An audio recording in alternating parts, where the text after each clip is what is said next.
135 గజాల భూమి కేవలం 8 లక్షలకే. ప్రతి నెల 10,000 మంత్లీ రెంటల్ ఇన్కమ్. నమస్తే, వెల్కమ్ టు సుమన్ టీవీ. నేను మీ సాయి.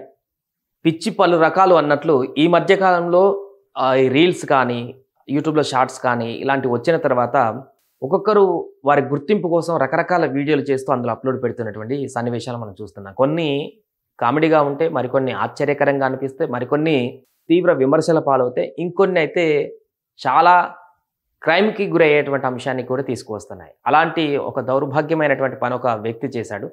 దాంతో కటకటాల పాలైనటువంటి పరిస్థితి కూడా. ఎందుకంటే ఆయన చేసింది ఏంటంటే రీల్ చేసి ఏకంగా నెమలి కరీనే రీల్ చేసి వీడియో చేసి బుక్ అయినటువంటి పరిస్థితి. యూట్యూబర్ను అదుపులోకి తీసుకున్న అటవీ శాఖ అధికారులు వండిన కూర సీజ్, పోలీసులకు ఫిర్యాదు.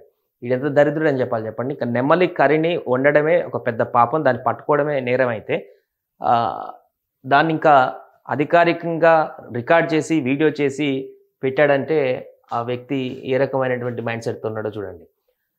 వంట చేసినటువంటి ప్రాంతాన్ని పరిశీలిస్తున్న అటవీ అధికారులు ట్రెడిషనల్ పికాక్ కర్రీ రెసిపీ అంటూ ఓ యూట్యూబర్ తన ఛానల్లో వీడియో పోస్ట్ చేసి అడ్డంగా బుక్ అయ్యాడు. రాజన్న సిరిసిల్ల జిల్లా తంగళ్లపల్లి మండల కేంద్రానికి చెందిన కోడం ప్రణయ్ కుమార్ శ్రీ టీవీ అనే యూట్యూబ్ ఛానల్లో నెమలి వంట చేయడం గురించి వీడియో పోస్ట్ చేశారు. ఈ విషయం పైన యూట్యూబ్లో నెమలికూర వంటకం అనే శీర్షికతో గతంలో ఒక పేపర్లో ప్రచురితమైనటువంటి సాక్షిలో ఆదివారం ప్రచురితమైన కథనానికి అటవీ శాఖ అధికారులుగా స్పందించారన్నమాట.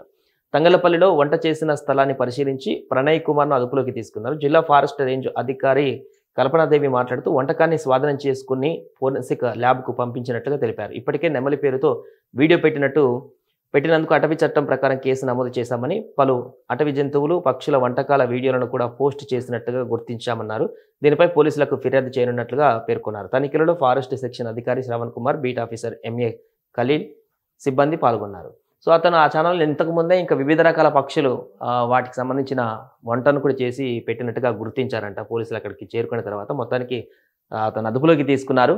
ఆ వంటకం ఏదైతే ఉందో దాన్ని కూడా అధికారికంగా, ఎందుకంటే డైరెక్ట్గా చూడలేదు కాబట్టి దొరికినటువంటి వంటకాన్ని ఫోరెన్సిక్ ల్యాబ్కు పంపించి దాన్ని పూర్తిగా లీగల్గా అది నెమలి కర్రీ అని నిర్ధారించుకున్న తర్వాత అతన్ని ఛార్జ్షీట్ వేసేటువంటి అవకాశం ఉంటుంది. ఏదేమైనా కూడా చూడండి, రీల్స్ చేస్తూ యూట్యూబ్లో వీడియోలు చేస్తూ అతను చేసినటువంటి పని ఇలాంటివి చేసి చాలామంది ఇంకా ఒకరిని చూసి ఒకరు ఇలా ఇది చేస్తే క్రైమ్, ఇది చేస్తే తప్పు, ఇది చేస్తే నేరం అనేటువంటి ఒక ఆలోచన కూడా మర్చిపోయి తమ యొక్క వ్యూస్ కోసం లేదా తమ యొక్క ఫేమస్ అవ్వడం కోసం, డబ్బులు సంపాదించడం కోసం ఇలా విచిత్రమైనటువంటి విన్యాసాలు చేస్తూ తమ యొక్క భవిష్యత్తుని నాశనం చేసుకుంటున్నటువంటి పరిస్థితి.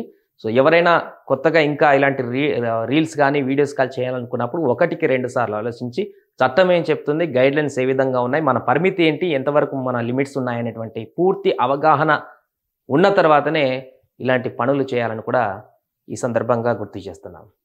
సుమన్ టీవీలో మీ పర్సనల్ అండ్ బిజినెస్ ప్రమోషన్స్ కోసం కింది నెంబర్కి కాంటాక్ట్ చేయండి.